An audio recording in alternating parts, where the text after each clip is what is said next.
Thanks for joining us on Capitol View. I'm Fred Martino. Illinois Governor JB Pritzker is vetted as a vice presidential nominee, but the title goes to fellow Midwestern Governor Tim Walz of Minnesota. Plus, how Democrats are fighting to retain the so-called blue wall. We'll have those stories and much more this week with Dan Petrella at the Chicago Tribune and Hannah Meisel from Capitol News, Illinois. Dan, a very big rally this week in Philadelphia with the new Democratic ticket, Vice President Kamala Harris and her running mate, Governor Tim Walz of Minnesota. We're going to get your reaction to the pick and also more on your reporting on another rally that was held by Vice President Harris in Wisconsin. First, though, I want to mention something that happened on Tuesday night. We are taping this on Wednesday as normal. This was a statement by Governor JB Pritzker along with Lieutenant Governor Juliana Stratton calling for the resignation of Sangamon County Sheriff Jack Campbell after the death of Sonia Massey by former Deputy Sean Grayson. That's right. Governor Pritzker and Lieutenant Governor Juliana Stratton put out this statement late Tuesday. It was an interesting shift in position from the governor, who, when asked about it earlier in the day by reporters in Chicago, had said, had sort of stopped short of calling for the sheriff to resign. But the statement says that Sheriff Campbell should do so to let the healing and rebuilding process in Sangamon County and Springfield begin. So it'll be interesting to see if that carries any weight with the sheriff, who so far has resisted calls to resign. He's somebody who's been with the Sangamon County Sheriff's Office for a long, long time. He was under sheriff previously before he was elected sheriff, and has sort of so far, apologized for the horrific incident, but has said that the responsibility for what happened lies with the deputy who pulled the trigger.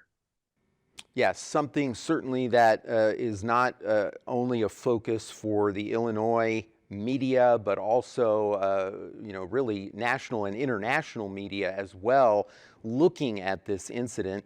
Yesterday, the governor was not only asked about this and then issued that statement at the end of the day on Tuesday. He was also asked about the pick for vice president and did have a brief comment on that as well.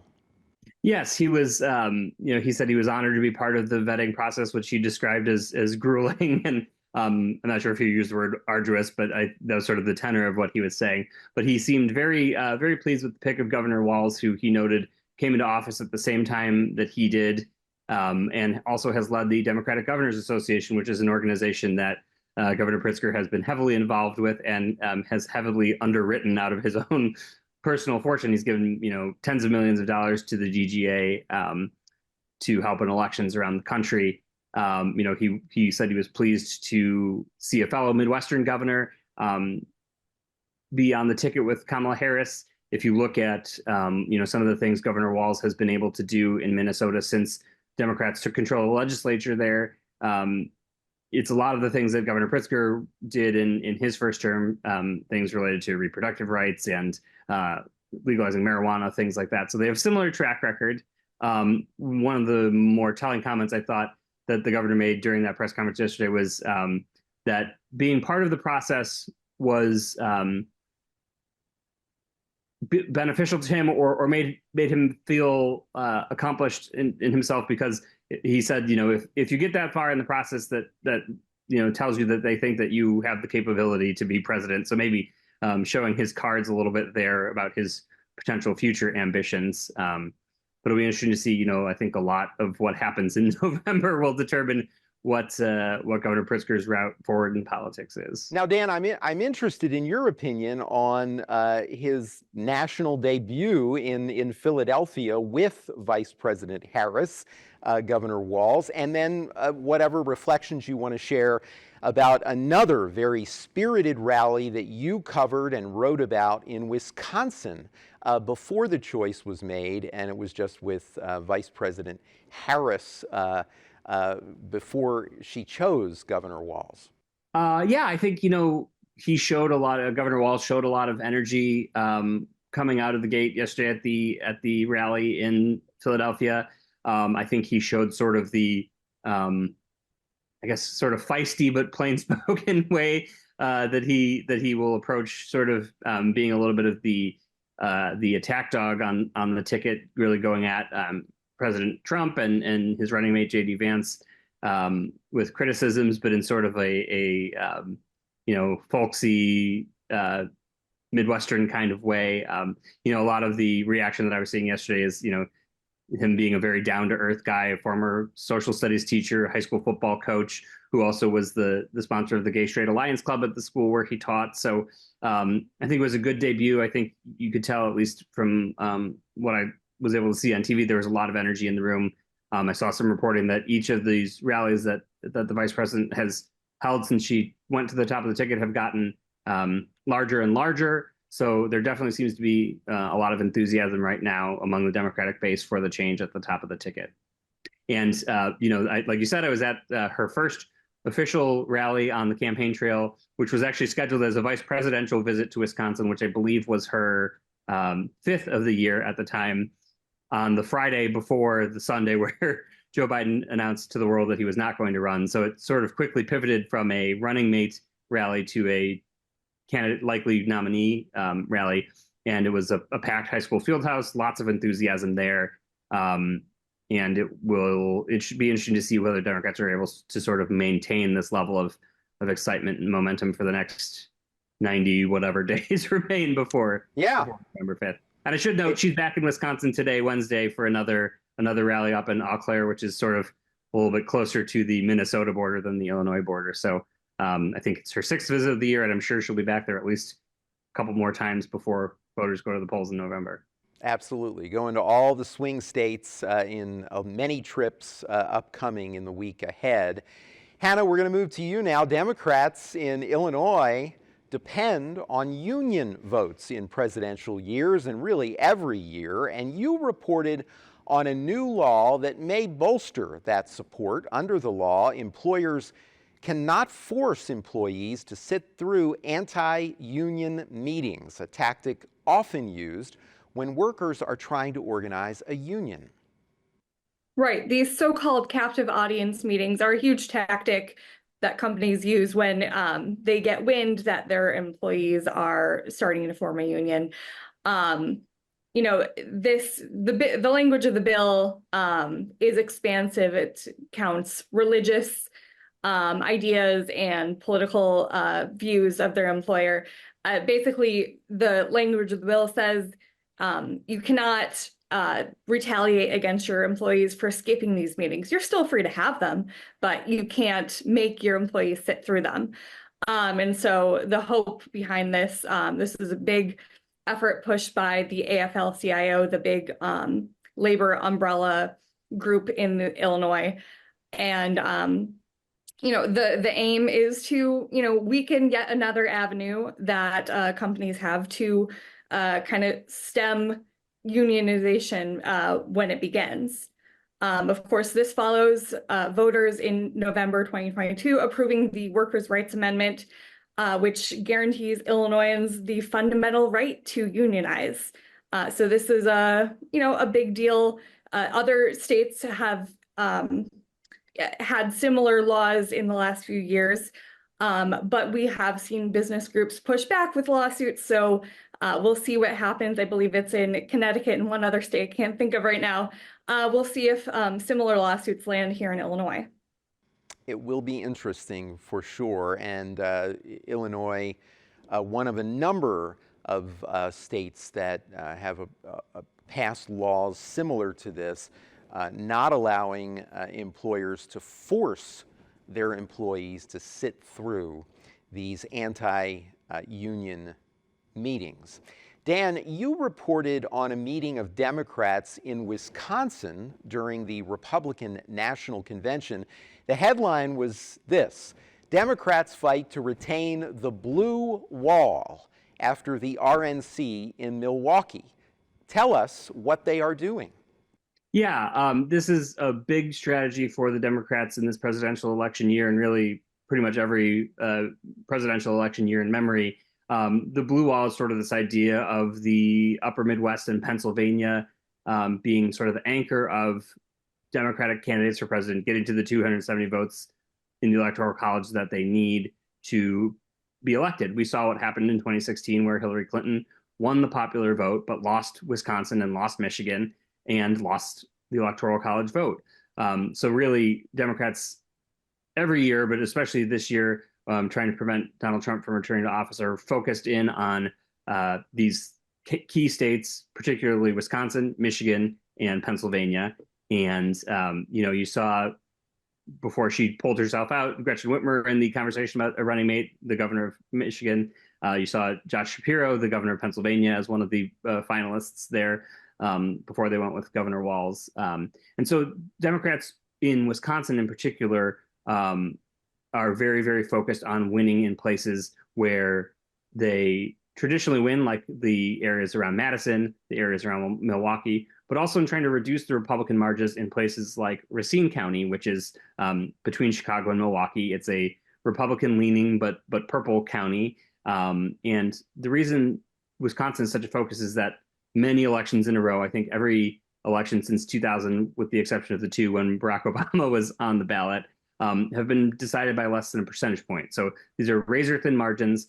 Tens of thousands of votes decide who takes the state's 10 electoral votes, which isn't a lot of electoral votes, but in the last two presidential elections, it was the decisive state in getting the eventual winner over the hump to get to the 270 votes. So Wisconsin Democrats have built a very strong ground game. The Biden campaign, before he withdrew from the race, had opened up dozens and dozens of field offices all across the state.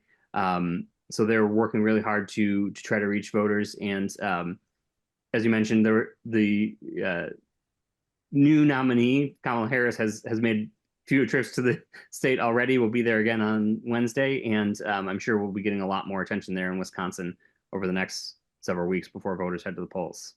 Absolutely. The Midwest, with those states in particular, Wisconsin, Michigan, Pennsylvania, all in the spotlight. Hannah, one of the many issues at stake in this election is the question who will get to nominate judges for the U.S. Supreme Court if there are openings, and who will get to approve or reject those nominations. A recent Supreme Court decision that may help former Illinois House Speaker Michael Madigan connected to this. You reported on this with the Madigan case scheduled in Chicago coming up this fall. Tell us more. That's right. Former Illinois House Speaker Mike Madigan is scheduled finally for his federal corruption bribery trial in October. The U.S. Supreme Court in June ruled on a case out of Northwest Indiana, and basically the court's ruling narrowed the federal bribery statute and said that gratuities, which are payments after the fact of an official act, are not included in the definition of bribery because they're, this was just a gift afterward, and there was no quid pro quo. But so Madigan and other folks who are charged with related crimes, this goes back to, of course, the alleged bribery of ComEd officials and AT&T Illinois officials to Madigan via jobs and contracts for Madigan allies in exchange for favorable legislation in Springfield for those utilities. The ComEd 4, as they were called, lobbyists and former exec for the utility were already convicted in May of 2023. But their sentencings have been put on hold. The trial for the former AT&T Illinois exec also caught up in all of this. That's scheduled for next month. But all three of these cases, the attorneys are trying to leverage this decision as best they can to either get those convictions overturned for new trials or lessen the charges brought upon Madigan and everyone else who's involved. The judges in these cases still have yet to decide. We're kind of in that decision period, but July was a very busy month for all of this legal back and forth, all of these filings, a couple of hearings. So a lot of things remain up in the air. This is not the only thing that remains up in the air. The judge in the Madigan case has a lot to decide before jury selection begins in a little less than 9 weeks. There's still just so much in the air. We'll see how much this Supreme Court ruling actually impacts the cases. Yeah, just another reminder of the importance of voting and the impact that the Supreme Court and its decisions can make. We move on now to economic incentives, which is something that is incredibly important as our economy continues to transition. Dan, when Illinois provided incentives to attract an electric bus manufacturer, it got a lot of attention. Getting much less attention was a recent Chicago Tribune article noting that that company, Lion Electric, laid off 300 workers, about a third of its workforce, and it is just the latest round of layoffs at the company. Tell us more about that. Yes, Lion Electric is a company that Governor Pritzker wooed and brought to the Joliet area through the use of state tax incentives. It was a project they had worked on for several years. It was announced with much fanfare, and then they sort of cut the ribbon, I believe, last summer. Lion has struggled a little bit with payments coming from the US EPA to customers to purchase these electric buses, with subsidies in other places not getting out the door as fast as they would like. They're saying these layoffs are temporary. Interestingly enough, when Governor Pritzker was asked about these and other layoffs, he pointed to the tightness of monetary policy by the Federal Reserve and saying that it's time for them to sort of ease off the brakes a little bit, lower interest rates, so it's easier for companies to borrow.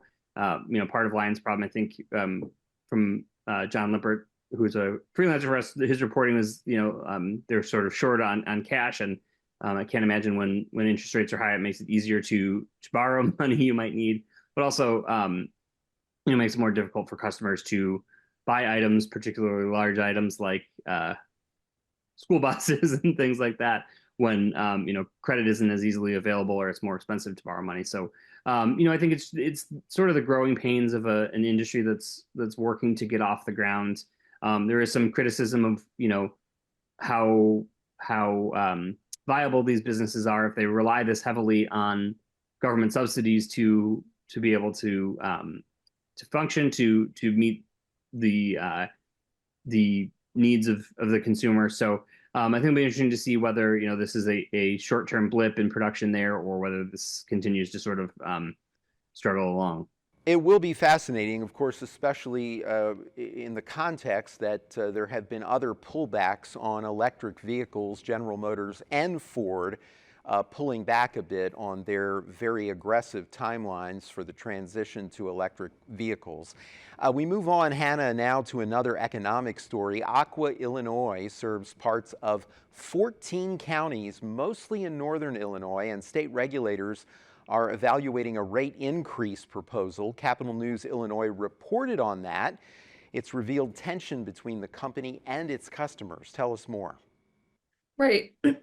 Aqua, Illinois is one of just several utilities that are going to the Illinois Commerce Commission this year asking for rate increases.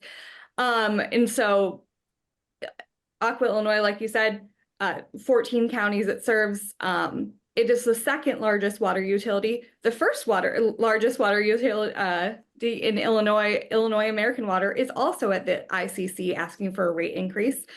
That is also with ComEd, and I believe Ameren, Illinois, they're also going for rate increases. So if you're a regular, consumer who doesn't have the time to sort through what all of these things are, at the end of the year, if the ICC does approve these rate increases, or at least approve some of the rate increases, you're going to feel it in your pocketbook. But Aqua, Illinois, my colleague Andrew Adams has reported on a couple of these public meetings that the ICC has held in Aqua's territory. And like you said, revealed tensions because customers basically say you're already charging too much for poor service, especially in University Park, which is a far south suburb of Chicago. The company has basically been under a consent order by a judge to address lead contamination in the water. Of course, lead, a very toxic chemical, especially dangerous for children. And when it's in a water supply, you want to get it out as soon as possible. You want to remediate that. The company says, hey, we need this rate increase to address that and to address other infrastructure issues that have built up. And hey, also, we're subject to the same pressures of inflation too. The head of Aqua says that the price of chemicals to treat the water has increased or has doubled rather in the last 6 years. Wow. Okay. We'll see what the ICC says. These Yes. rates last 11 months, so we'll get a decision Yes. around December. Very interesting. Something we'll be watching carefully. Important reporting there by Capital News, Illinois. Dan, we started with the presidential election, and we are going to conclude with it as well. Former Illinois Congressman Adam Kinzinger, one of the high-profile Republicans backing Vice President Harris for president. The campaign is hoping to rally Republicans who do not support former President Trump. And the Chicago Tribune published an Associated Press report about the campaign. It is called simply Republicans for Harris. Yes, this is, an effort that the campaign has made, I think, trying to capture this small segment of the Republican electorate that is still, in either the never Trump camp or has sort of converted to opposing the former president. You saw some resistance to him in the Republican primaries when, Nikki Haley, who is the last candidate standing, had already dropped out, but was still getting a small but not insignificant portion of the vote. Along with former Congressman Kinzinger, you have former Governor Jim Edgar, former Congressman and U.S. Transportation Secretary Ray LaHood, Joe Walz, who is a former congressman and talk radio host and was once sort of a big Tea Party proponent, is also among those from Illinois who have signed on. It'll be interesting to see, part of Joe Biden's appeal in 2020 was sort of this return to normalcy. And there were some more moderate Republicans who crossed over and supported him in 2020.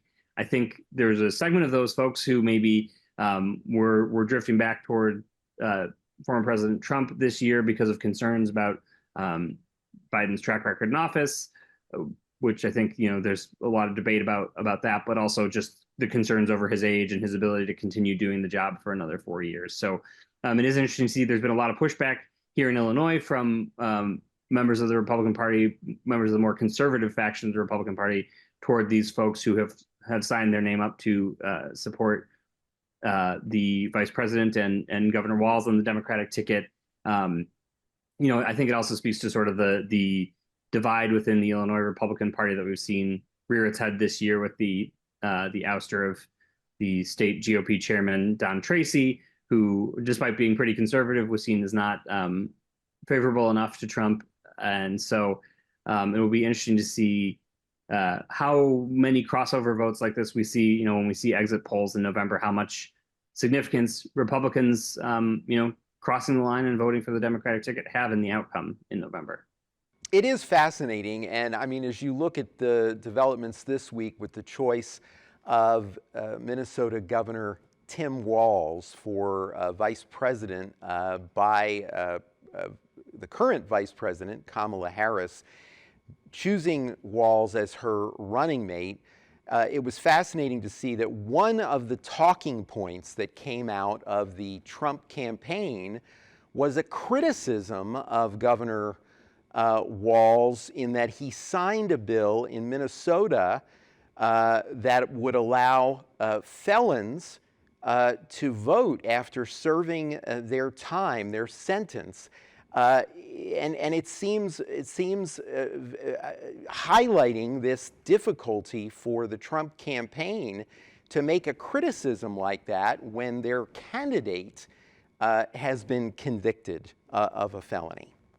Yeah, it is interesting. When I was at a Trump rally in Racine, Wisconsin earlier this summer, there were an awful lot of folks wearing T-shirts that said "I'm voting for the felons." So, it's an interesting position we find ourselves in this year, and I think there are a lot of folks who just don't, they buy this idea that it was lawfare, that there was some sort of conspiracy cooked up to convict the former president in a state court in New York, and so I think, we're in really fascinating and somewhat in unprecedented times in terms of that. It really is an interesting time, and something that for the work that both of you do, it highlights the importance of the journalism to place all of the strange situations into context, for sure. Hannah and Dan, thank you both for your reporting and for joining us this week on Capitol View. We are out of time. Thank you both, Dan and Hannah, and thank you at home for joining us. We are so pleased that you are here to support independent public media in the state of Illinois. For everyone at WSIU, I'm Fred Martino. Have a great week.